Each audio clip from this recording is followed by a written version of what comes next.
Kumusta mga pare ko? Ako nga pala Sir Southsider, kanyang lingkod. At pag-uusapan natin ngayon ang napaagang pamasko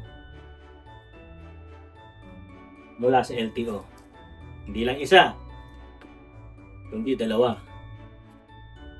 So, mataya ako dahil dumating pa ngayon.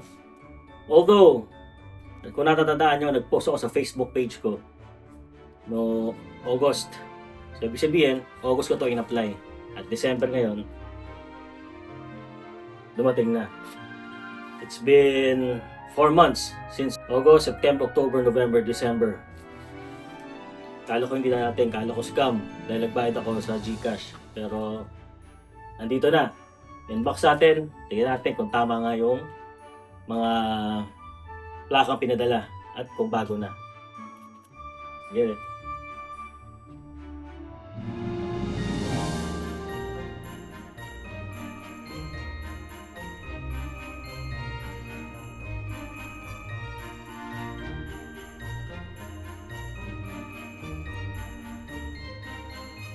Laki ng box.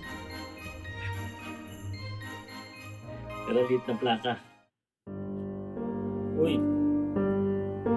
Bakit ganon? Anong mali? Ewan ko I'm not sure.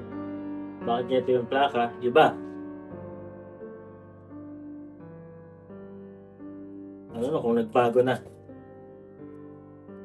Kung pinalitan nila, pero iba eh. Iba sa existing na plaka ko. Sa mga nakakaalam, sa mga expert dyan, bakit iba from the old motorcycle plates ko?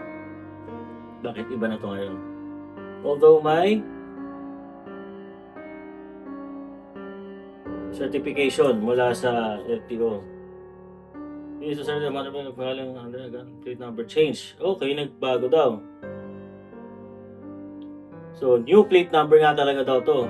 San Jose. Sir Southsider. The chain of line duly processed and recorded for official procedures. Certification, plate number replacement. Okay, so dapat dala ko rin to lagi itong dokumento to. Pero para kanina ito. For the MB file, okay na. Okay. Gets. Talaga replacement. So, palit talaga. Next, pangalawa. Tapos na. Pero ito naman, tama. Ito yung existing plate number ko sa Harley Davidson ko. Tama. So, yeah.